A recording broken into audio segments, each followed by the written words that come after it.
దొండకాయ ఉల్లి కారం చేసుకోవడానికి దొండకాయల్ని ఇలా మనం గుత్తి వంకాయలు కట్ చేసుకొని పక్కన పెట్టుకుందామండి. ఇప్పుడు ఉల్లి కారానికి 2 ఉల్లిపాయల్ని, ధనియాలు, జీలకర్ర, ఒక స్పూన్ మినపగుళ్ళు, ఒక 8 వెల్లుల్లి రబ్బలు, కొంచెం చింతపండు, కొద్దిగా కొత్తిమీరను కూడా పక్కన పెట్టుకోవాలి. కడాయి పెట్టుకొని ఒక 2 టేబుల్ స్పూన్ల ఆయిల్ వేసుకుని ఆయిల్ బాగా హీట్ అయిన తర్వాత ఒక స్పూన్ జీలకర్ర, అలాగే ఒక స్పూన్ ధనియాలు, ఒక స్పూన్ మినపగుళ్ళను కూడా వేసుకుని ఒక 2 నిమిషాల పాటు వేయించుకోవాలి.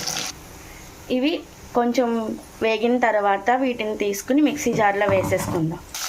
ఇప్పుడు ఉల్లిపాయలు కూడా వేసుకొని మగ్గించుకుందాం. ఈ ధనియాలని మినపగుళ్ళను కూడా ఒకసారి మిక్సీ పట్టేసుకుందాం. మగ్గిన తర్వాత వెల్లుల్లిపాయలని అలాగే చింతపండును కూడా వేసుకుని 2 నిమిషాల పాటు వేయించుకోవాలి. అవన్నీ వేగిన తర్వాత మిక్సీ జార్లోకి తీసేసుకోవాలి. ఇప్పుడు ఉల్లిపాయల్లోనే 2 స్పూన్ల కారం, కొంచెం రాళ్ళుప్పును కూడా వేసుకొని కొత్తిమీరను కూడా వేసుకుని మెత్తగా మిక్సీ పట్టేసుకుందాం. ఇప్పుడు అదే స్టవ్ పై కడాయి పెట్టుకొని కొంచెం ఆయిల్ వేసుకొని మనం ముందుగా గుత్తుగా కట్ చేసుకున్న దొండకాయ ముక్కలను కూడా వేసేసుకుందాం. ఈ దొండకాయలో కొంచెం సాల్ట్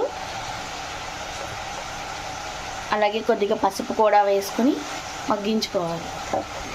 ఉల్లిపాయ ముక్కలు, కొత్తిమీర అవన్నీ కూడా మెత్తగా పేస్ట్ పెట్టేసుకుని పక్కన పెట్టేసుకుందాం.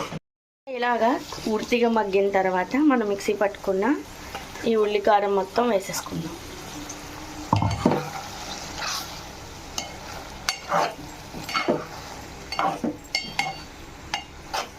ఈ ఉల్లికారం మొత్తం దొండకాయలకి పట్టేంత వరకు కూడా ఒక సిమ్లో పెట్టుకుని స్టవ్ని మగ్గించుకోవాలి. దగ్గరగా రాగానే స్టవ్ ఆఫ్ చేసుకుంటే ఎంతో టేస్టీగా ఉండే ఉల్లికారం దొండకాయ రెడీ.